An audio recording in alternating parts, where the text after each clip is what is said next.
సభాధ్యక్షులు జగిత్యాల జిల్లా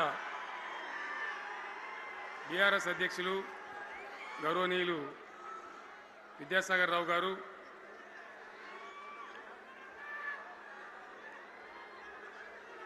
గౌరవనీయమైన తెలంగాణ శాసన మండలి ప్రతిపక్ష నాయకులు గౌరవనీయులు సిరికొండ మస్తూనాచారి గారు, శాసన మండలి సభ్యులు ఎల్ రమణ గారు, దేశపతి శ్రీనివాస్ గారు, శాసనసభ్యులు మాజీ మంత్రివర్యులు గంగుల కమలాకర్ గారు, కోరుట్ల ఎమ్మెల్యే డాక్టర్ సంజయ్ గారు, హుజురాబాద్ ఎమ్మెల్యే పాడి కౌశిక్ రెడ్డి గారు, జనగామ ఎమ్మెల్యే గౌరవనీయులు పల్లా రాజేశ్వర రెడ్డి గారు, ఇదే ప్రాంతానికి చెందిన మరో మాజీ మంత్రివర్యులు గౌరవనీయులు కొప్పుల ఈశ్వర్ గారు, పేర్లు చాలా ఉన్నాయి, తెల్లారితో చదవానంటే. వేదికను అలంకరించిన మాజీ ప్రజాప్రతినిధులు, మాజీ జడ్పీ చైర్మన్లు, స్థానిక సంస్థల ప్రజాప్రతినిధులు, అందరికీ నా నమస్కారం. ఇదే జగిత్యాలకు సంబంధించినటువంటి అలిశెట్టి ప్రభాకర్ అని ఒక కవి ఉండేవాడు. ఆయన ఒక మాట చెప్పిండు, చీకట్లో జడుసుకుంటే ఒక చెట్టే నీ చుట్టూరా అరణ్యమై భయపెడుతుంది, గుండె అంటూ కలిగి ఉంటే, గుండె ధైర్యం ఉంటే నీ వెంట అదే పెద్ద సైన్యమై నిలుస్తుంది అని చెప్పిండు ఆయన. ఇలా నా కళ్ళ ముందు ఉన్నటువంటి మీరు, మీతో రెండింతలు బయట రోడ్ల మీద ఉన్నటువంటి అశేషమైనటువంటి జీవన్ రెడ్డి గారి అభిమానులు, మీ అందరి ఆశీర్వాదంతో ఈరోజు జీవన్ రెడ్డి గారి చేరిక కరెక్ట్గా, ఆయన గుండె ధైర్యం ఉన్నాడు కాబట్టి, ఉన్నట్టు నికాలస్గా మాట్లాడతాడు కాబట్టి ఇలా ఆయన నిర్ణయం తీసుకొని ఇంత పెద్ద సైన్యాన్ని తీసుకొని తెలంగాణ రాష్ట్ర భవిష్యత్ ప్రయోజనాల కోసం ఆయన బీఆర్ఎస్లో చేరిన విషయం మీ అందరికీ తెలుసు. ఆయన వెంట మీరందరూ వచ్చి, ఎవరైతే అందరూ ఈరోజు చేరినరో, ఇంకా రాని వాళ్ళు కూడా ఉన్నారో గ్రామాలలో, పట్టణంలో, మీ అందరికీ, ముఖ్యంగా జీవనన్న గారికి, ఆయన వెంట వచ్చినటువంటి ప్రతి పౌరుడికి, ప్రతి అన్నకు, ప్రతి తమ్ముడికి, ప్రతి చెల్లెకి కూడా పేరు పేరున బీఆర్ఎస్ రాష్ట్ర అధ్యక్షుడిగా నేను హృదయపూర్వకమైన స్వాగతం, సుస్వాగతం తెలియజేస్తా ఉన్నాను. జీవన్ రెడ్డి గారి గురించి నేను ఎక్కువ చెప్తే మాది మేమేదో డబ్బా కొట్టుకున్నట్టు అవుతుంది. ఎందుకంటే ఆయన గురించి మీ లోపల తెలియని వాళ్ళు ఎవరు లేరు ఇక్కడ. 40-45 సంవత్సరాల నుంచి మేము స్నేహితులం, చాలా దగ్గర మిత్రులం. వారు చెప్పిన వారి ఉపన్యాసంలో భిన్న రాజకీయ సిద్ధాంతాల వల్ల విడివిడిగా పనిచేసినాం, కానీ మా స్నేహితంలో ఎప్పుడు లోపం లేదు. చాలా చాలా బాధలు, మంచి చెడ్డ సుఖాలని కలిసి పంచుకునే వాళ్ళం, అభిప్రాయాలు కూడా కలిసి పంచుకునే వాళ్ళం. బాబు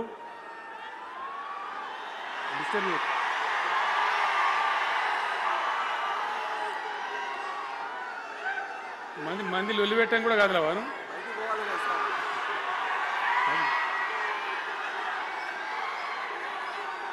చాలా కలిసి పనిచేసినాం.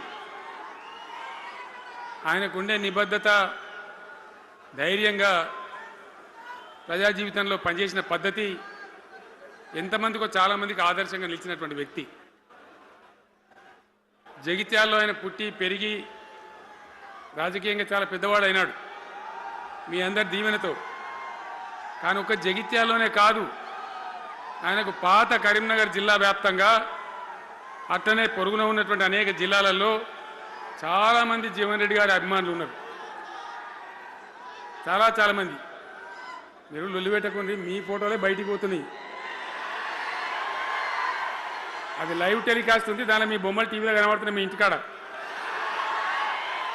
లొల్లి పెట్టకుండి. ఇక సెట్ అయిందా?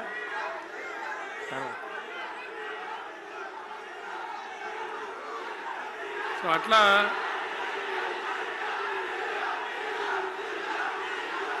ప్లీజ్ ప్లీజ్ ప్లీజ్ ప్లీజ్ చాలా విషయాలలో ఆయన ఎంతో మందికి ఆదర్శంగా నిలిచినాడు, పనిచేసినాడు. ఈ ప్రాంతం గురించి తన ప్రాణం పెట్టి పనిచేసినాడు. ఆయన మంత్రిగా ఉన్నా, ఇంకో హోదాలో ఉన్నా, ఎమ్మెల్యేగా ఉన్నా, ప్రతిపక్షంలో ఉన్నా తన ఏరియా అభివృద్ధిని ఏనాడు కూడా ఆయన విస్మరించలేదు. లేకపోతే అన్ని పర్యాయాలు మీరు ఎందుకు గెలిపించారు, ఎందుకంత గుండెల్లో పెట్టుకున్నారు? నేను ముఖ్యమంత్రి అయినా వారు ప్రజాప్రతినిధిగా కరీంనగర్లో జరిగినటువంటి సభకు వచ్చింది. అందరూ మాట్లాడిన చాలామంది, తాను మాట్లాడుతూ ఒకటే మాట కోరిండు, అయ్యాక బోర్నపల్లి అనే కాడ గోదావరి మీద ఒక బ్రిడ్జ్ అవసరం మాకు, అది కంపల్సరీ కావాలి అంటే నేను ఇక ఓదాలు బిదాలని మర్చిపోయి ఏంది జీవన్న మళ్ళీ చెప్పండి అంటే చెప్పిండు ఆయన. వెంటనే అక్కడి నుంచి ఆదేశాలు ఇచ్చి 70-80 కోట్ల రూపాయలు మంజూరు చేసి ఆ బ్రిడ్జ్ అప్పుడు కట్టించినాం. తన యొక్క నియోజకవర్గం పట్ల, తన ఏరియా పట్ల, తన పరిసర ప్రాంతాల ప్రజల పట్ల ఆయన కనపరిచిన ప్రేమ అదంతా కూడా చాలా అద్భుతం. అందుకే ఆయనకు అంత మంచి పేరు కూడా ఉంది. అది నాకంటే మీకందరికి బాగా తెలుసు. ఈ మధ్య వీళ్ళందరూ తయారైంది కదా, ఎవరు అంటే అంటే సర్వేలు చేసి ఇస్తారు. జీవన్ రెడ్డి గారు బీఆర్ఎస్లో చేరితే ఎట్లా ఉంటుంది ఏం కథ అని ఒక 2-3 వచ్చి సర్వేలు చేసింది. మీ నియోజకవర్గం కాదు, మీ నియోజకవర్గంలో ఆడం బాంబే పేలిపోయింది, దానిలో మాటనే లేదు. అసలు జగిత్యాల నియోజకవర్గం గురించి చర్చ లేదు. కానీ వాళ్ళు ఏం చెప్పినా సర్వే వాళ్ళు పక్కనున్న సొప్పదండి కావచ్చు, ధర్మపురి కావచ్చు, మేరిట్ల కొట్టుపల్లి కావచ్చు, ఇంకా చాలా కాన్స్టిట్యున్సీలు కావచ్చు, చాలా ప్రభావం ఉంటుంది జీవన్ రెడ్డి గారిది. ఒక అద్భుతమైనటువంటి దీంతో రాజకీయమైన ఇది వస్తుందని చెప్పి వాళ్ళు సర్వే చేసి చెప్పినారు. అది జీవన్ రెడ్డి గారికి ఉన్నటువంటి విశిష్టత. ఒక నియోజకవర్గానికో 10 మందికో కాకుండా తనకు ఏ హోదా లభించినా, ఏ హోదాలో పనిచేసినా చాలా బ్రహ్మాండంగా ఆయన ఇక్కడ ప్రాంతం కోసం తపన పడ్డాడు. ఒక ఉదాహరణ మీకు కనపడుతుంది.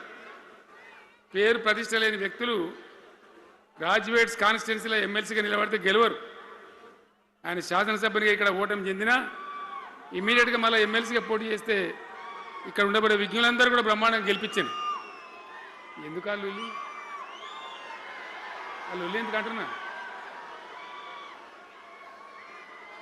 అట్లా కాదు కదా, ఇక్కడ నేను మొత్తుకుంటున్నా, అక్కడ నువ్వు మొత్తుకుంటున్నావు, అర్థమవుతుందా?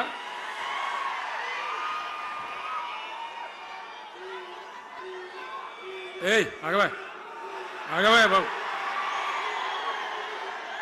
ఆగవాడు వెనక ఊరేటోడు మనోడేనా? విజయసారం మనోడేనా? మోపండి ఐడియా కూడా మనోడేనా? మన బుక్కుండా పెట్టు. ఇంత దూరం వచ్చి మనం ఇంత సభ పెట్టుకొని 4 విషయాలు ప్రజలకు చెప్పుకోవాలి కదా. మరి ఈ బట్టి అరుపులారిస్తే ఏం లాభం?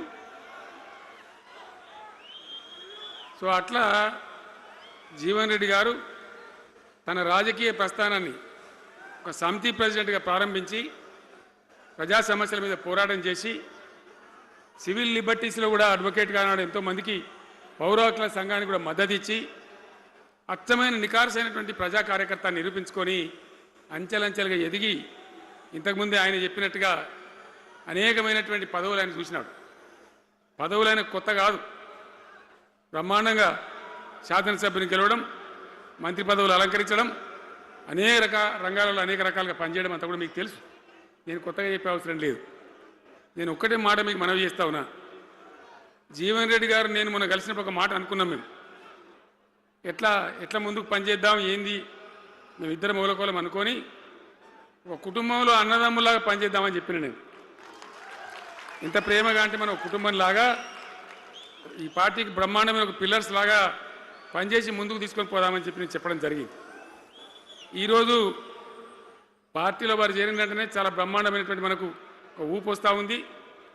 నేను జీవన్ రెడ్డి గారిని కోరుతా ఉన్నా, జగిత్యాల మందం కాదు, జగిత్యాల జిల్లా కాదు, పాత కరీంనగర్ జిల్లా కాదు, మీరు ఆదిలాబాద్ చూడాలి, నిజామాబాద్ చూడాలి, పరిసర జిల్లాలు చూడాలి. పార్టీ ప్రధాన కార్యదర్శిగా ఈ నిమిషం నుంచి నేను అపాయింట్ చేసుకుంటా ఉన్నాను. బ్రహ్మాండంగా ఈ ప్రాంతం అంతా కూడా మీ సేవలు అవసరం ఉన్నాయి పార్టీకి. అదే కాదు, 600 ఏది ఏమైనా ఏమవుతుంది ఇడా 100% మళ్ళా బీఆర్ఎస్ గవర్నమెంట్ వస్తుంది. వస్తుందా? వస్తుందంటూ చేయలేవట్టుండ్రు. ఒకసారి కెమెరాలు కడ దింపురా బాబు. వస్తుంది కదా. ఇవాళ జీవన్ రెడ్డి గారు పార్టీలో ఏ బాబు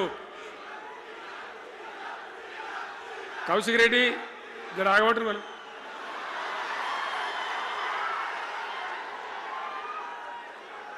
పార్టీలో పనిచేసి పార్టీ కోసం సేవ చేయడమే కాదు, రేపు భవిష్యత్తులో బీఆర్ఎస్ గవర్నమెంట్ ఏర్పడిన తర్వాత కూడా బ్రహ్మాండమైన పదవిలో ఆయన అద్భుతమైన సేవలు మీ జిల్లా మొత్తానికి అందించబోతాడు.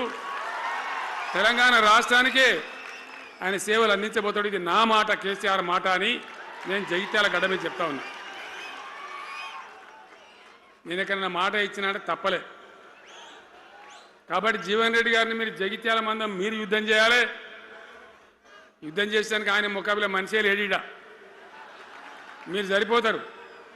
ఆయన నాకు అప్పచెప్పాల బయట పనిచేయడానికి. కరెక్టే కదా? అట్లే చేద్దామా? అట్లే ముందుకోదామా? జగిత్యాల యుద్ధం మీ వంతు, తెలంగాణ యుద్ధం మా వంతు. ఓకే కదా?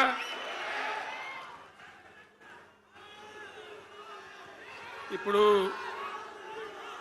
ఏమైతుంది? ఏం కావాలి?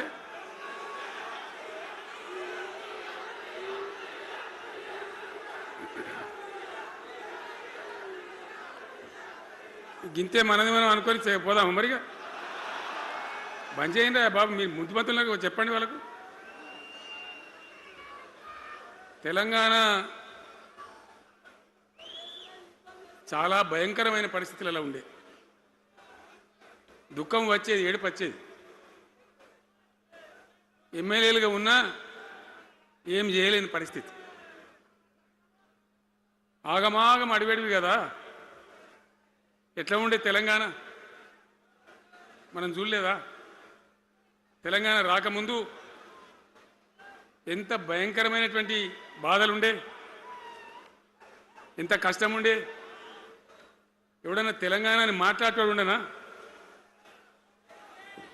అసెంబ్లీలో, అక్కడిక్కడ కాదు, అసెంబ్లీలో కూడా ఒక ఆయన పాపం ప్రణయ్ భాస్కర్ అని వరంగల్ ఎమ్మెల్యే ఉండే. ఏదో విషయంలో ఆయన మాట్లాడబోతే, తెలంగాణని మాట్లాడబోతే, తెలంగాణ గిలంగాణ జాంతానే మాట్లాడదా, ఏది అసెంబ్లీలో తెలంగాణ అనద్దు అని నిషేధం. అంత భయంకరమైన వివక్ష, అంత భయంకరమైన దాడి. మన భాష మీద దాడి, మన బతుకు మీద దాడి, మన నీళ్ళ మీద దాడి, మన ఉద్యోగాల మీద, మన వనరుల మీద, మన ఆస్తుల మీద మొత్తం దోపిడీ చేయడం తప్ప ఇక్కడి ప్రజలను బికారీలాగా వదిలిపెట్టినారు. రైతాంగం ఆగమాగం అయిపోయి చెట్టుకోలు గుట్టకోలు అయిపోయింది. ఇంత ఎస్ఆర్ఎస్పి కాలువ ఉన్నటువంటి మెట్టిపల్లి, జగిత్యాల, సొప్పదండి ఇట్లాంటి ప్రాంతాల నుంచి కూడా దుబాయ్కి, బొంబాయికి వలసలు. పాలమూరు జిల్లా అయితే భయంకరమైన వలసలు. ఎంతకు పోయింది తెలంగాణ అంటే, కొన్ని పార్టీలు సరే వాళ్ళు చేసింది మంచిదా చెడ్డదా పక్కకు పెడితే దుఃఖం వచ్చేది, బాధ కలిగేది, ఆవేశం రగిలేది. మహబూబ్ నగర్ జిల్లాలో 100కి 90 మంది యువకులు వలస. బతకానంటే బతకపోవాలి, ఆడ బతుకు లేదు. ఉన్న ముసలోళ్ళకు, ముడిగోళ్ళకి ఇంత డబ్బులు వాళ్ళు పంపిస్తే కంట్రోల్ బియ్యం కొనుక్కొని తిని బతకాలి. అందులో కొంతమందికి అందకపోతే కొన్ని పార్టీల వాళ్ళు మేమేదో గొప్పతనం చేసినామన్నట్టు గంజి కేంద్రాలు పెట్టేది. గంజి కేంద్రాలు గుండెలు రగిలి, నా తెలంగాణ గంజి కేంద్రాలు అంటే ఎవడో గంజి పోతే బతకాలన్నట్టు అంత అధ్వాన స్థితికి తెలంగాణ దిగజార్చిండ్రు. అది కాంగ్రెస్ ప్రభుత్వం కావచ్చు, టీడీపీ ప్రభుత్వం కావచ్చు. తీయటి పుల్లటి మాటలు చెప్పుడు తప్ప కసుకేటి నీళ్ళు తెచ్చియలే, మంచినీళ్ళు ఇయ్యలే, కడుపు నిండా కరెంట్ ఇయ్యలే, ఏది లేదు. అంత పట్టిదే గ్యాస్. మాట్లాడు చెప్పుడు మోసం చేసి పోవుడు. మనం గొర్రెల్లాగా మన దగ్గర అడిగే నాయకులు లేడు, నిలదీసేవాళ్ళు లేడు, అందరు కట్టుబానిసలు అయిపోయారు. ఆ పరిస్థితులలో మూనిగే నక్క మీద తాటికాయ పడ్డట్టు ఆనాడున్న ముఖ్యమంత్రి చంద్రబాబు నాయుడు కరెంటు ఛార్జీలు పెంచాడు, భయంకరంగా పెంచాడు. తెల్లారి నేను ఒక ఉత్తరం రాసిన, నీ కరెంటు ఛార్జీల పెంపుదల వాపసు తీసుకో, లేకపోతే ఈ సమైక్య రాష్ట్రంలో మాకు న్యాయం జరగదని నేను ఉద్యమానికి పోవాల్సి వస్తుంది, తెలంగాణ కోసం కొట్లాడాల్సి వస్తుందని చెప్పి రాసిన. ఆయన తీసుకోలే. కొంతమంది రైతులు పాపం పోరాటానికి వచ్చింది. మీరు కొత్త వాళ్ళు చూడకపోవచ్చు, కానీ చాలా పాత వాళ్ళకి తెలుసు. పోరాటానికి హైదరాబాద్కి వస్తే నిరసన తెలపడానికి పట్టపగలు 11:30 గంటలకు బషీర్ బాగులో ఇష్టం ఉన్నట్టు విచ్చలవిడి కాల్పులు జరిపి చంపేస్తే 3 రైతులు అక్కడికక్కడనే ప్రాణాలకి చచ్చిపోయారు.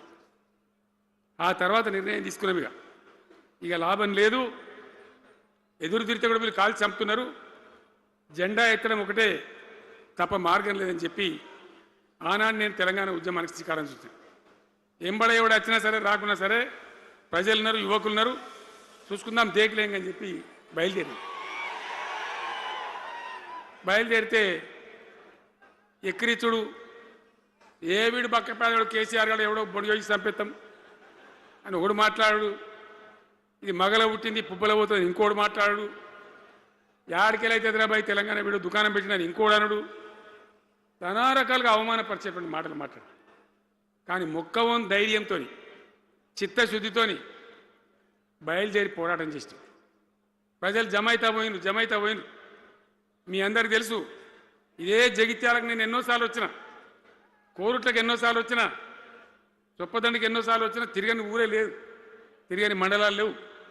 అట్లా పక్షిలాగా మొత్తం తెలంగాణ తిరిగి విశ్వ ప్రయత్నం చేస్తే ఒక పెద్ద ఉద్యమ కెరటం తయారైన తర్వాత మేము కూడా తయారుపై మేము ఇస్తాం తెలంగాణ అని కాంగ్రెస్ పార్టీ మొదలుపెడితే సరే మంచి మాటగా ఎవడైతే ఇస్తే ఎవడైతే కావాలి తెలంగాణ ఎవరితేంది అనే పద్ధతితో కాంగ్రెస్తో జట్టు కట్టినాం, గెలిచినాం. అమాంతంగా నేను తెలంగాణ లేవట్టుకపోయి ఢిల్లీలో పెట్టినాం. రాష్ట్రపతి ప్రసంగంలో వచ్చింది, కామన్ మినిమం ప్రోగ్రాంలో వచ్చింది, ఒక దశకు వచ్చింది. కానీ తర్వాత కాంగ్రెస్ పార్టీ కూడా వెనుకకు పోయి ఎగబెట్టే ప్రయత్నం చేసింది.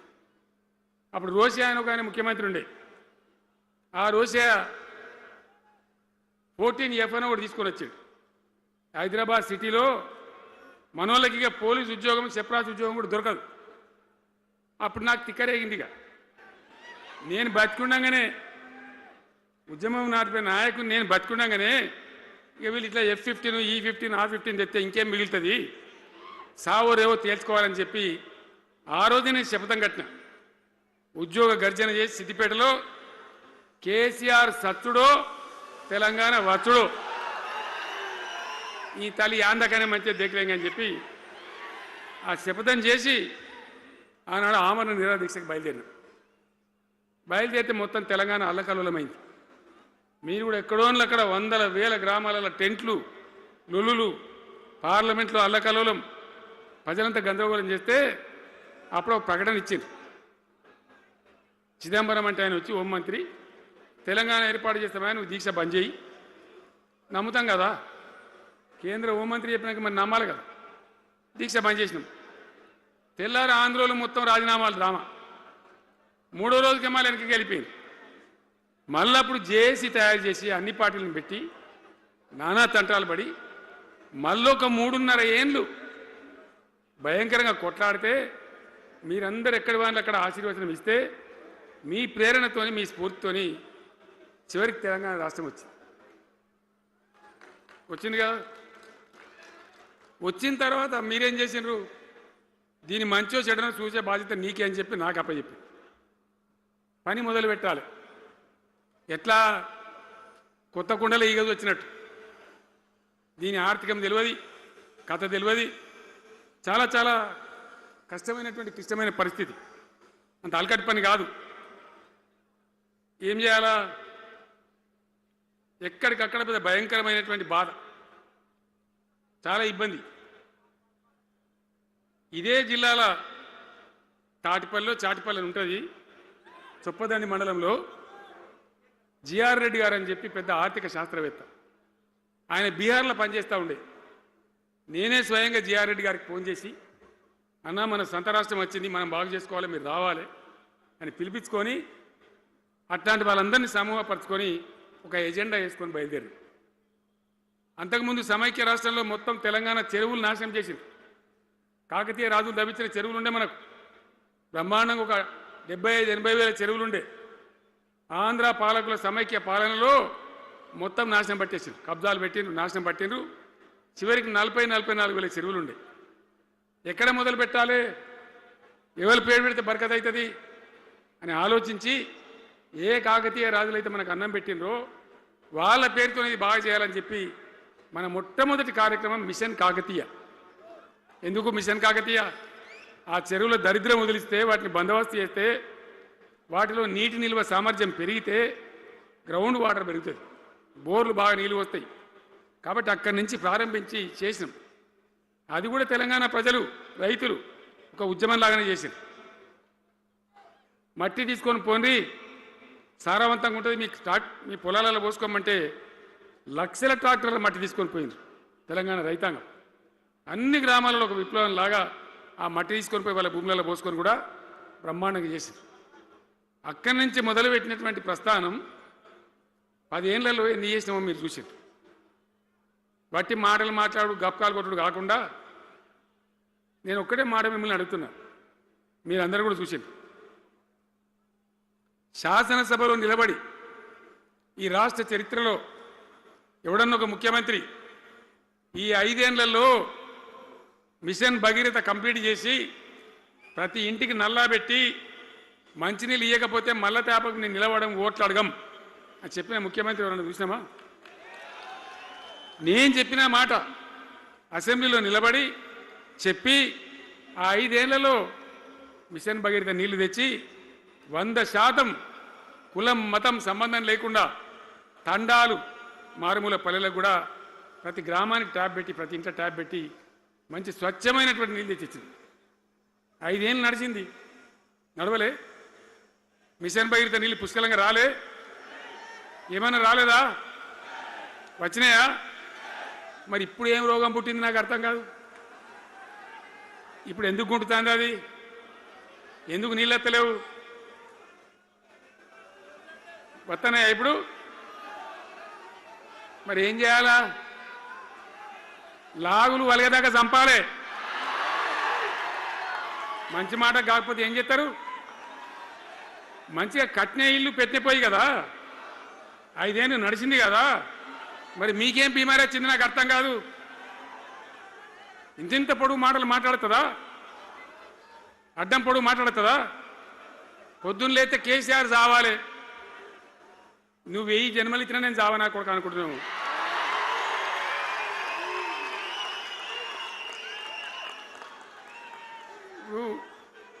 ఉట్టి మీద దాచిపెట్టిరు, మన ఇళ్ళలో దాతారు కదా, ఏది ఉట్టి ఉట్టి అని ఉంటుంది. ఇప్పుడు మీకు తెలుసో లేదో కానీ ఇప్పుడు ఈ మధ్యలో ఫ్రిడ్జ్లు మోపోయిన మునుపు ఉట్టి అనేది ఉంటుండే. ఎండిపోయిన చేపలోకి నీ రొయ్యలో అబ్బాయి ఉంటే నీ వరుగులు ఉంటే దానిలో పెడుదురు. పిల్లికి అందదా ఉట్టి, కింద కూసుకొని శాపం పెడతా ఉంటుంది, తెగాలే పడాలి, తెగాలే పడాలి. పిల్లి శాపానికి ఉట్టి తెగుతుందా? మరి విధవలు కేసీఆర్ చావాలంటే కేసీఆర్ దత్తడా? మీ దీవెన, మీ ఆశీర్వచనం ఉంటే జీవన్ రెడ్డి గారు అన్నాడు, నాకు 75-76 ఏళ్ళు వచ్చినాయి. జీవనా నేను చెప్తున్నా, నాకు కూడా 72 వచ్చినాయి. నీ వెనకనే నేను కూడా లైన్లోనే ఉన్నా. నేను ఒక్కటే మాట చెప్తున్నా, ఇక మా దేశభక్తి శ్రీనివాసేమో నాకు ఇంత పెద్ద కట్ట రాసి ఇచ్చాడు, నువ్వు మాట్లాడాలి ఇవన్నీ. అవన్నీ కాదు. ఇక్కడ దరిద్రం పోయేదాకా, ఇక్కడ టాప్ టు బాటం అన్ని వర్గాల ప్రజలు ఇది మా తెలంగాణ, మేము గర్వంగా బతుకుతాం, సంతోషంగా బతుకుతాం, అన్ని వర్గాల ప్రజలు తలెత్తుకొని వచ్చేదాకా మనం సేవ చేయాల్సిందే, చివరి శ్వాస దాకా కూడా చేయాల్సిందే. తప్పనే తప్పదు, బ్రహ్మాండంగా ముందుకు తీసుకొని పోవాలి. మీరు కూడా నాకు 75-76 వచ్చింది కాదు, ఇవాళ మీరు 50-25 ఏళ్ళు తగ్గిపోయింది మీ వయసు. అంత యువకునిలాగా అంత ఉత్సాహంగా ముందుకు దూసుకొని పోదాం. తెలంగాణ ఎట్లా మంచి దాని సంగతి చూద్దాం. ఇప్పుడు అన్నీ ఒక పొదరిల్లాగా చేసినాం.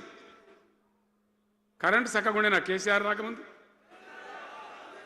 కరెంటు ఉండేనా? కేసీఆర్ ఉన్న రోజులు మంచిగా ఉండేనా? మరి మళ్ళీ ఇప్పుడు ఏం రోగం వచ్చే, ఏం బీమారు వచ్చే? కరెంటు కాకెత్తుకొని పోయిందా? ఆనాడు 7,000 మెగావాట్లుంటే ఒక ఏడాది లోపల మంచిగా చేసి 24 గంటల కరెంట్ ఇచ్చినాం, ఒక క్షణం కూడా పోకుండా. ఎప్పుడైనా రిపేర్ అవుతుంది తప్ప, టెక్నికల్ ప్రాబ్లం అవుతుంది తప్ప పోకపోతుండే. అంత మంచి పవర్ సప్లై చేసినాం. దాని తర్వాత యాదాద్రి, భద్రాద్రి ఇంకా చాలా కొత్త సబ్స్టేషన్లు నిర్మాణం చేసినాం. జనరేటింగ్ స్టేషన్లు పెట్టినాం. 20,000 మెగావాట్లకు తీసుకొని పోయినాం. ఏది దరిద్రులకు రాజ్యం అప్పయ్యే ముందు 20,000 మెగావాట్లకు తీసుకొని పోయినాం. మరి ఏం రోగం వచ్చింది? ఏం బీమారు వచ్చింది? ఎందుకు ఇబ్బంది పెడుతున్నారు? అనేక చోట్ల రైతుల పొలాలు ఎండుతున్నాయి, పేపర్లలో ఫోటోలు వస్తున్నాయి, టీవీలలో వస్తున్నాయి, జనం ఏడుస్తున్నారు. ఎందుకు ఈ బాధ కలుగుతూ ఉంది? ఇది ఆషామాషి వ్యవహారం కాదు. ఇది జీవన మరణ సమస్య, మన బతుకుదెరువు సమస్య. ఓట్లు వేసేటప్పుడు నేను సిల్కలకు చెప్పినట్టు చెప్పిన, ఉల్టా పల్టా ఎటుపడితే వేయకుండా దెబ్బతింటారని చెప్పిన. నా మాట ఇన్నోడు ఇన్నలే. ఇప్పుడు ఏమైంది? ఏం జరుగుతుంది? ఆ రోజు నేను చెప్పిన, వీళ్ళు కనుక గెలిస్తే ఈ దుర్మార్గులు, వీళ్ళ గుండె లోపల తడి లేదు, వీళ్ళు రైతు బంధుకు రామ్ రామ్, దళిత బంధుకు జై భీమ్. అయిందా? అట్లే పక్క ముచ్చట. ఇక ఇవాళ ఇప్పుడు జీవన్ రెడ్డి గారు చెప్పిండు, కాంగ్రెస్ వాళ్ళు సభ పెట్టినాడు, కాటారంలో బుడరంలో పెట్టినాడు. ఆడ పైసలు ఎత్తారట. ఇది ఒక్కతే ఆపకేసే రైతు బంధు నెలకోకి ఇస్తా, ఎకరానికా? అంటే 2 నెలలకు ఒక ఎకరానికి అంతేనా? 6,000 వేసినాం. మా అంతా సిపాయిలని బొచ్చగొట్టుకుంటారు. ఆనాడు ఎట్లా పడేది రైతు బంధు? 10 రోజుల గ్యాప్లో మొత్తం రైతులకు వచ్చేసేది. టంగ్ మన సెల్ ఫోన్ మోగుతుండే, మంచిగా టింగున పోయి బ్యాంకుకి వెళ్ళి తెచ్చుకుంటుండే. ఎక్కడ పోయి మరి? ఏం మాట్లాడిండ్రు? ఉరుకుని బ్యాంకులో పోయి 2 లక్షలు 3 లక్షలు లోన్ తెచ్చుకొని తెల్లారే ఆనాడే సంతకం పెడతాం, లోన్లన్నీ మాఫీ అయినాయా? ఇట్లా అడ్డగోలు నోటికొచ్చిన మాటలు చెప్పి, ఇష్టం వచ్చిన కథలు చెప్పి అర్రాసు పాడబడినట్ట. కేసీఆర్ 10,000 ఇస్తాడా, మేము 15 ఇస్తాం. పింఛన్లు 2,000 ఇస్తాడా, మేము 4,000 ఇస్తాం. వికలాంగులకు 4,000 ఇస్తాడా, మేము 6,000 ఇస్తాం అనే వరకల్లా మన వాళ్ళు మోసపోయి. నేను చెప్పిన, ఇది మోసంరా నాయన, గోసపడతాము, ఇది అయ్యేది కాదు, ఆర్థిక పరిస్థితి లేదు అని నేను చెప్పిన. ఆ రోజే మీటింగ్లలో చెప్పిన. కానీ కొద్దిమంది ఆశపడితే ఏమైంది? 1.7%తో బీఆర్ఎస్ ఓడిపోయింది. మనం కూడా 39-40 ఎమ్మెల్యేలు గెలిచినాం. ఇంకో 10 మంది కొద్ది తేడాతోనే ఓడిపోయింది. అయితే 1.7% తేడాతోనే బీఆర్ఎస్ ఓటమి పాలైంది. సరే, మంచి మాట. మరి వచ్చిన ప్రభుత్వం పనిచేయాలి కదా, వాళ్ళకు కూడా అవకాశం ఇవ్వాలి కదా. సరే, మన నాన్న వాడో వీడో కొంత దుంకులాడినా నేను మాట్లాడలే, నీ బయటికి రాలే, తక్కువ 1-2 సార్లు తప్ప రాలే. వాళ్ళకు కూడా ఛాన్స్ ఇవ్వాలి, అవకాశం ఇవ్వాలి. మనం ఎక్కసంతో ఉండొద్దు, చేయని ఏం పరిపాలన చేస్తారో చేయని, మంచిదే కదా అని చెప్పి అనుకున్నాం. మరి ఏమైతుంది? ఎక్కడ చూసినా చిల్లర మాటలు తప్ప ఒక్కటంటే ఒక్కటన్నా నిర్మాణాత్మకమైన కార్యక్రమం ఉందా?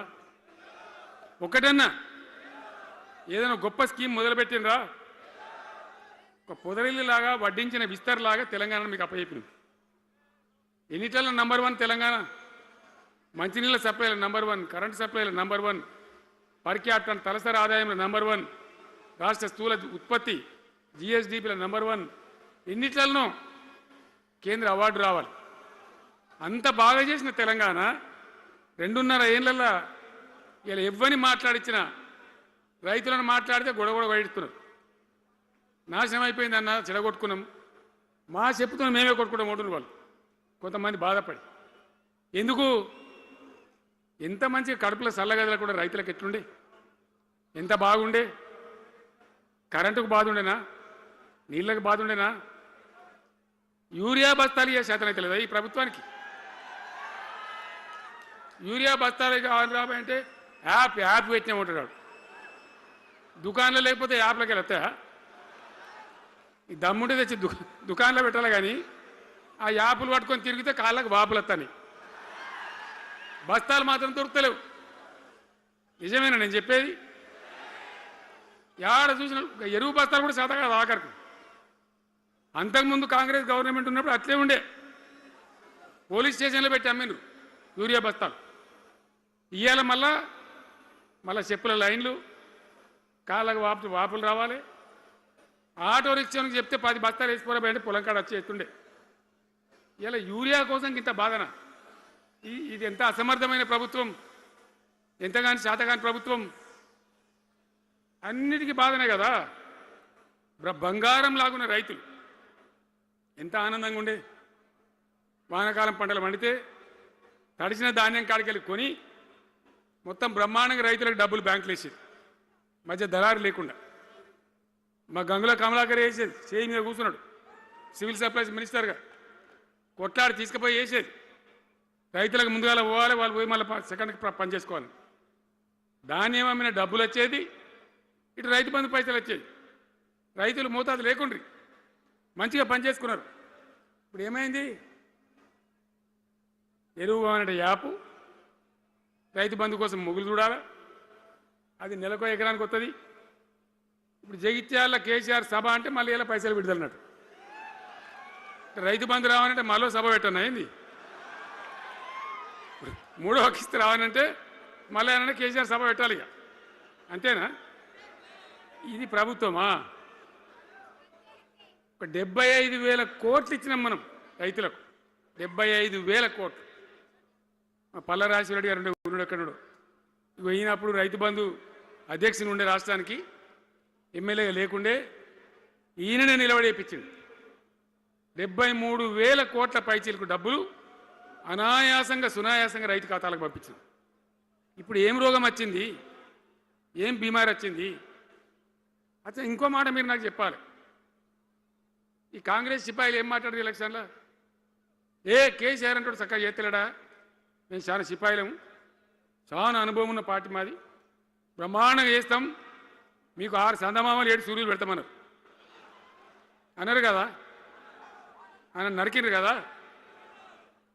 ఇలా రాష్ట్ర ఆర్థిక ఆదాయం ఎందుకు దిగజారిపోయింది? దయచేసి ఆలోచన చేయండి. కేసీఆర్ ఉన్నప్పుడు రియల్ ఎస్టేట్ ఎట్లా ఉండే, రైతుల భూముల ధరలు ఎట్లుండే? హైవే పక్కకుంటే 2 కోట్లు 3 కోట్లు, డాంబర్ రోడ్ పక్కకుంటే ₹1 కోటి ధీమా ఉండే రైతులకు. ఇంకా అమ్మాయిందిరా పెళ్లి అంటే పావడంత అమ్మి చేత పోవా, వాళ్ళ దగ్గర అమ్మి చేత బిల్డింగ్ కట్టుకుంటా. ఈరోజు అమ్మేటోడు ఉన్నాడు కానీ కొనేటోడు లేడు. నిజమేనా ఈ మాట? నిజమా కాదా? ఏమైంది మరి? ఏం రోగం వచ్చింది? రాష్ట్రంలో ఏ వాళ్ళని మాట్లాడించినా, ఎవరిని అడిగినా ఇదే బాధ. ఈ విధంగా రైతుల భూముల ధరలు పడిపోయినాయి, రాష్ట్ర ఆర్థిక పరిస్థితి పడిపోయింది, మంచినీళ్ళకు గోసపడాలి, రైతాంగం అన్నిటికీ గోసపడాలి. ఇవాళ మక్కలండి, మక్కలు వచ్చినాయి, పెడితే కొంటమని చెప్పారు, కొనకపోతే కొనమని చెప్పండి. ఈ శాతకాని దొంగతనం ఎందుకు? లోపల అధికారులకేమో కొనకూడదని చెప్తున్నారు, మీది కొంటమని చెప్తున్నారు. మక్కలు కొనే ధీమా ఉందా? ఇవాళ కొంటుండ్రా? వడ్లు కొంటుండ్రా? కొనకపోగా మళ్ళీ ఇంకా బోనస్ ఇస్తామని ఒక బోగస్ మాట. ఎవరికైనా నచ్చిన బోనస్ వస్తుందా? వాటిదే బోనస్, అంత బోగస్. ఈ విధంగా పంట వేసిన కాడ నుంచి పంట కొనుగోలు దాకా బీఆర్ఎస్ ప్రభుత్వం నిలబడ్డది, రైతులకు తోడుగా నిలబడ్డది, రైతులను ఆదుకున్నది. ధాన్యం తడిసిపోతే కూడా కొన్నది. కానీ ఇలా రైతాంగం అంతా ఆగమాగం. రైతు బంధు ఎప్పుడవుతుందో తెలియదు, ధాన్యం కొనరో తెలియదు, కొంటే పైసలు తొందరగా వస్తాయో రావో తెలియదు. చాలా సతమతమవుతున్నారు. రైతులను మాట్లాడితే చాలా తప్పు చేసుకున్నాం సార్, పొరపాటు అయిపోయింది అని బాధపడుతున్నారు. మంచిగా ఉండ్రి, మళ్ళీ వాళ్ళ ఆత్మహత్యలు స్టార్ట్ అవుతున్నాయి. వాళ్ళకి ఇచ్చే ఆర్డర్లన్నీ బంద్ చేసిండ్రు. ఇంకెవరికి ఇస్తారట కమిషన్ల కోసం, అది వాళ్ళని అవస్థ పెడతా ఉన్నారు. ఉద్యోగులు ఆనాడు మనం 72% ఇచ్చినాం. వాళ్ళు తెలంగాణ ఉద్యమంలో పనిచేశారు కాబట్టి టీఎన్జిఓ అంటోళ్ళు సమైక్య రాష్ట్రంలో కూడా వాళ్ళ ఉనికి పొడగొట్టుకోలే. టీఎన్జిఓగానే ఉన్నారు తెలంగాణ ఎన్జిఓలుగా. కాబట్టి వాళ్ళని గౌరవించి గుర్తించి బ్రహ్మాండంగా 72% పిఆర్సీ ఇచ్చినాం. ఇలా 7 రూపాయలను ఇచ్చిండ్రా, 7% అని ఇచ్చిండ్రా. ఏమైంది? ఏం బీమారైంది? ఎంతమందిని మోసం చేస్తారు? ఆఖరికి వస్తే పరిస్థితి ఏంది? ఇలా రాష్ట్రంలో రిటైర్డ్ ఉద్యోగస్తులకు కూడా వాళ్ళకి రావాల్సిన బకాయి, వాళ్ళు దాచుకున్న డబ్బులు వీళ్ళు ఇచ్చే మెహర్బానేం లేదు, ఆ డబ్బులు కూడా ఇచ్చే పరిస్థితి లేదు. ఆటో రిక్షా కార్మికులు మాట్లాడితే అన్నయ్య ఈరోజు పనికి మాలిన ఫ్రీ బస్సు పెట్టినారు, మా పుట్ట కొడుతున్నారు, మేము నాశనం అయిపోయినాం వాళ్ళు ఏడుస్తూ ఉన్నారు. పిల్లలకు అది నేమ్ పెట్టలే. ఆయన కాంగ్రెస్ ముఖ్యమంత్రి అయినా రాజశేఖర రెడ్డి గారు అన్నప్పుడు పెట్టిండు ఇది ఫీజు రియంబర్స్మెంట్ అనే స్కీమ్. మంచి లాభం జరిగింది. నేను దాన్ని కొనసాగించిన. ఇలా మొత్తం బీసీలకు ఎస్సీలకు పిల్లలందరికీ ఫీజు రియంబర్స్మెంట్ రాక 10-12 వేల కోట్ల బకాయిలు పెడితే వాళ్ళు ఆగం, వాళ్ళు రోడ్న పడరు. కోర్టుకు పోతే పిల్లల దగ్గర వసూలు చేసుకొని చెప్పి కోర్టులు చెప్తా ఉన్నాయి. వాళ్ళ గతి ఏం కావాలి? ఇప్పుడు ఎవరిని కదిలిచ్చినా ఈ రాష్ట్రంలో, ఎవరిని మాట్లాడించినా, ఒక విద్యార్థిని మాట్లాడినా, ఒక రిటైర్డ్ అయిన ఉద్యోగిని మాట్లాడినా, పనిచేస్తున్న ఉద్యోగిని మాట్లాడినా, రైతాంగంతో మాట్లాడినా ప్రతి వాడు అసంతృప్తి, ఒక బాధ, మాకేదో అన్యాయం జరిగినటువంటి పరిస్థితిలో మాట్లాడుతూ ఉన్నారు. పిల్లల పాపం చదువుకునే వాళ్ళు ఉంటే వాళ్ళకి విదేశాల్లో సీట్లు వస్తే 20 లక్షల రూపాయలు ఇచ్చాం. అంబేద్కర్ పేరు మీద, జ్యోతిబా పూలే పేరు మీద ఎస్సీ పిల్లలకు, బీసీ పిల్లలకు, ఓసీలలో కూడా నిరుపేదలకు ఇచ్చినాం. ఇలా దాన్ని బంద్ పెట్టినారు. వాళ్ళు ఆగమైపోతూ ఉన్నారు. అన్నీ కూడా సర్వనాశనం చేస్తూ ఉన్నారు. అన్ని స్కామ్లు, కుంభకోణాలు, భూ కబ్జాలు. పొద్దున్న లేస్తే పేపర్ తిప్పితే బాధ కలిగేటువంటి పరిస్థితులు. సో ఈ రకంగా సింగరేణి, అద్భుతంగా ఉన్న సింగరేణి నాశనం చేసి ఇలా బొగ్గులకు స్కామ్, సివిల్ సప్లైస్ల స్కామ్, మొత్తం అని కూడా స్కామ్లు, దోపిడీ తప్ప ప్రజలకు పనిచేసే పరిస్థితి లేదు. మరి ఏం జరగాల? కాంగ్రెస్ వాళ్ళు చెప్పిన మాటలు వింటే ఈ మాటలు కోటలు దాటినట్టు ఇష్టం ఉన్నట్టు చెప్పారు. చివరికి ఏందిరా ఇప్పుడు 2.5 ఏళ్ళు గడిచిపోయింది. మరి ఏంది కథ? కాకికి పెడదామంటే కంకెడి లేవు, పిట్టకి పెడదామంటే పిడికెడి లేవు. వటియే ముచ్చట్లు, వటియే మాటలు తప్ప ఎక్కడ ఏం జరిగింది లేదు. ఏ డిపార్ట్మెంట్లో కానీ, ఏ రంగంలో కానీ, ఒక ఇరిగేషన్లనా, ఒక కరెంట్లనా, ఇంకో దానిలనా, ఒక అర్బన్ డెవలప్మెంటా, రూరల్ డెవలప్మెంటా ఏమైనా జరిగిందా?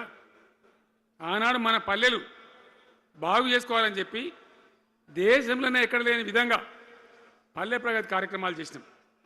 ప్రతి ఊరికి అన్నేళ్ళ తెలుగుదేశం కాంగ్రెస్ గవర్నమెంట్లు ఉంటే చచ్చిపోతే ఏడగాలేసుకోవడం జాగా కూడా చూపించలే. ప్రతి గ్రామానికి ఆనాడు మనం వైకుంఠ ధామాలు కట్టినాం. ప్రతి గ్రామంలో క్రీడా ప్రాంగణాలు కట్టినాం. ప్రతి గ్రామంలో నర్సరీలు పెట్టినాం. ప్రతి గ్రామంలో పల్లె ప్రకృతి వనాలు పెట్టినాం. ప్రతి గ్రామ పంచాయతీకి ట్రాక్టర్ ఇప్పించినాం. ఆనాడు చెత్త తీసేది. ఇలా పనిచేస్తున్నాయా ట్రాక్టర్లు? ఊళ్ళలో ట్రాక్టర్లు పనిచేస్తున్నాయన్నా? మూలకు పడ్డాయి, డీజిల్ పోసే దిక్కులేదు. ఏం చేయాలి? పల్లె ప్రకృతి వనం పెడితే దాన్ని నీళ్ళు పోసే దిక్కులేదు. ఏం రోగం వచ్చింది? ఏం బాధ?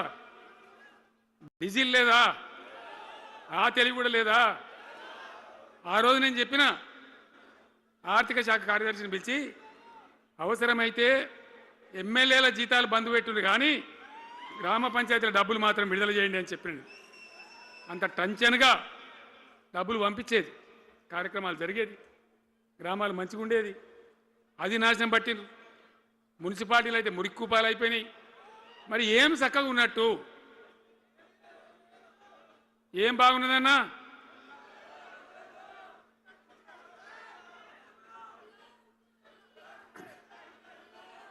అందుకే జీవన్ రెడ్డి గారు లాంటి సీనియర్ నాయకుడు, అనుభవం ఉన్న వ్యక్తి నోటికెళ్ళి ఏం మాట వచ్చింది? కాంగ్రెస్ పోవాలి, బీఆర్ఎస్ రావాలి. ఎందుకు వస్తుంది ఆ మాట? వటిగానే వస్తుందా? బాధ్యత లేకుండా వస్తుందా? ఏది చూసినా కూడా చక్కదనం లేకపోతే, పొద్దున్న లేతే దోపిడి తప్ప ఇంకోటి లేకపోతే ఎందుకు ఈ పరిస్థితి వస్తుంది? రాష్ట్ర ఆర్థిక పరిస్థితి నాశనం, ఉద్యోగస్తులు ఆగం, రిటైర్డ్ ఉద్యోగస్తులు ఆగం, విద్యార్థుల జీవితాలు ఆగం, ఆటో కార్మికుల జీవితాలు ఆగం. ఎవరు చక్కగా ఉన్నాడు? సంతృప్తి ఎవరున్నారు? ఏం జరుగుతూ ఉంది?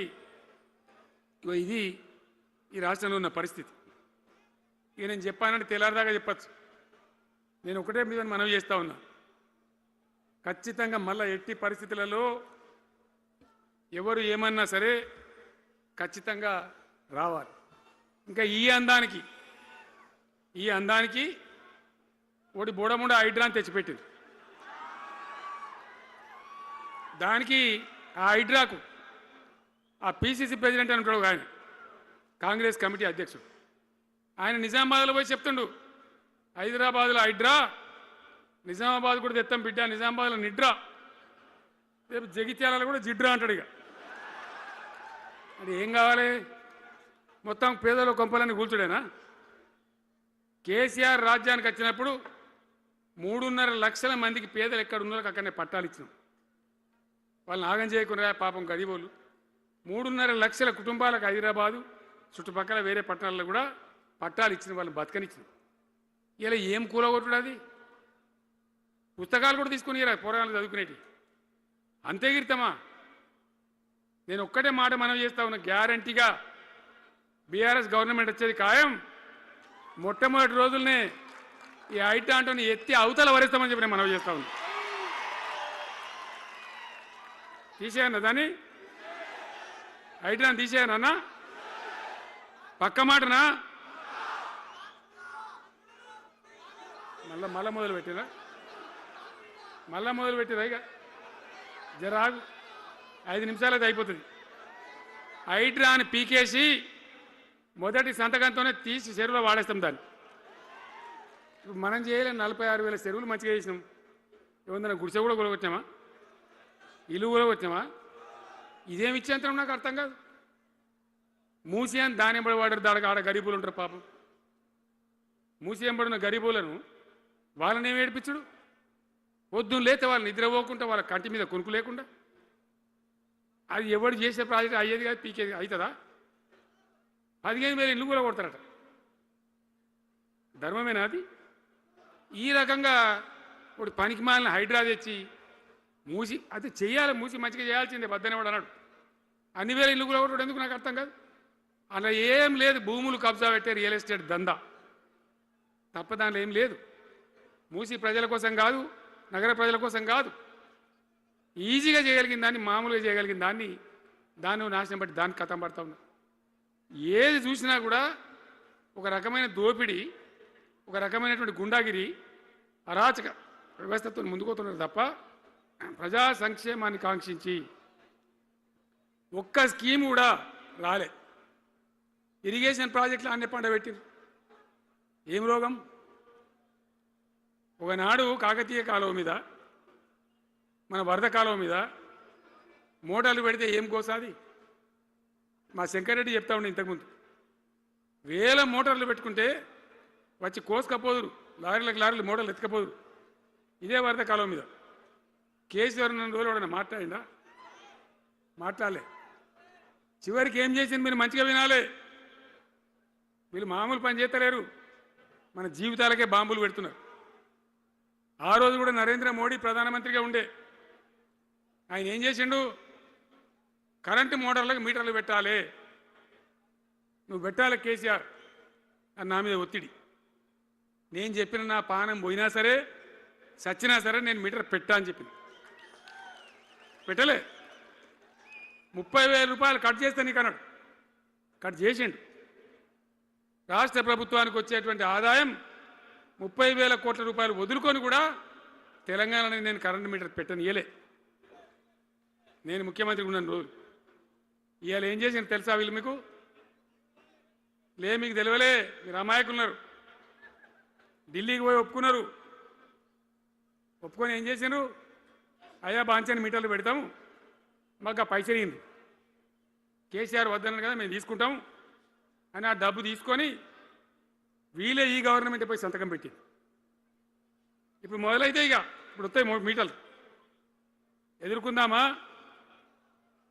మీటర్ల ఏర్పాటును యుద్ధం చేద్దామా? కొట్లాడదామా? ఏమన్నాం మనం? నాకు అర్థం కాదు.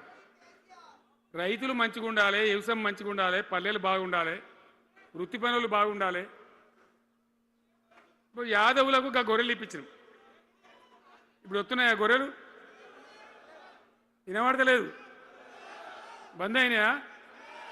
ఎందుకు బంద్ అయినట్టు? మరి దానికి ఏం రోగం వచ్చే? మరి ఎవరికి ఇచ్చినట్టు? చేపలు పట్టే వాళ్ళ కోసం చేప పిల్లలు వేసినాం, ఇప్పుడు వేస్తాను రా. మరి ఎవరికి చేసినట్టు? వృత్తి పని వాళ్ళకు ఉండదు, ఎవరికి ఉండదు. బీడీ కార్మికులు ఉన్నారు, నాకెవ్వరు దరఖాస్తు ఇయ్యలే, ఎవరు అడగలే. అప్పుడప్పుడు మా తులమో చెప్పేది, అన్న వాళ్ళ పరిస్థితి బాగుండదు పేదరికంలోనని చెప్పేది.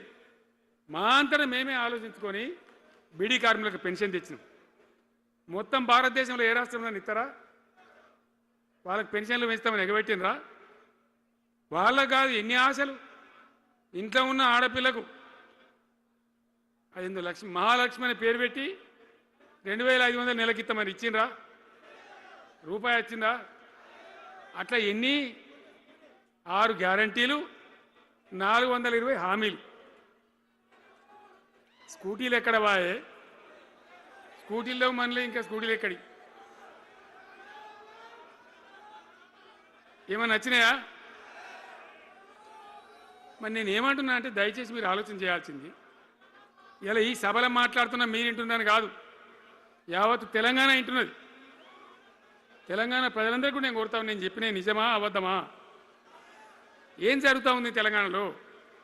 ఈ సందర్భంలో ఖచ్చితంగా ప్రజల మంచిని కోరే ప్రతి వాళ్ళు ఒకటి కావాల్సిందే, మళ్ళా తెలంగాణ పునర్నిర్మాణ యజ్ఞం మళ్ళా ప్రారంభం కావాల్సిందే.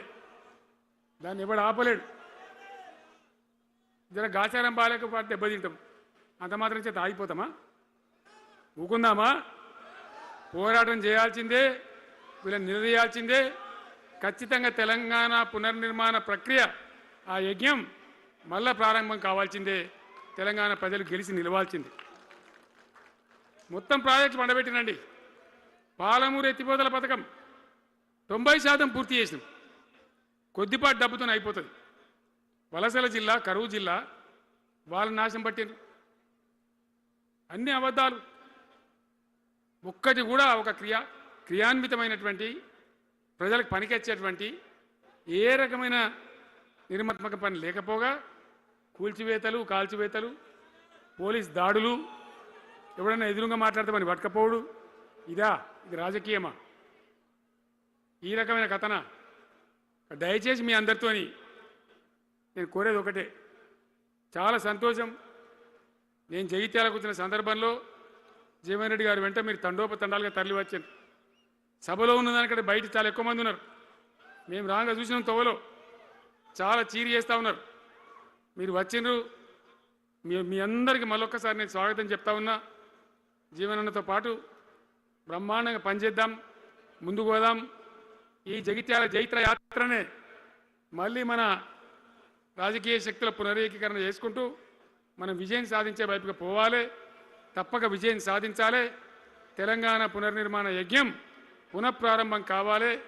ముందుకు పోయి మనం విజయం సాధించాలని కోరుకుంటూ మీ అందరికీ కూడా పేరు పేరున ప్రతి ఒక్కరికి ధన్యవాదాలు తెలియజేస్తూ నేను సెలవు తీసుకుంటా ఉన్నా. జై తెలంగాణ, జై తెలంగాణ. సలవడని గట్టిగా చెప్పాలి. జై తెలంగాణ, జై తెలంగాణ. ధన్యవాదాలు.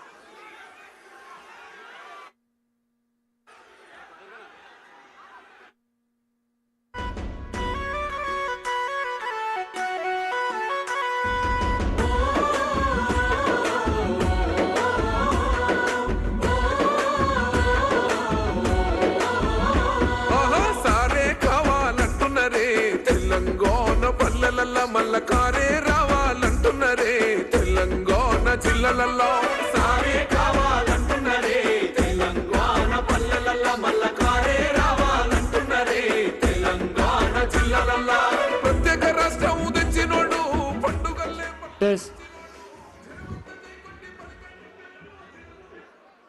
చివరిగా మాజీ జిల్లా పరిషత్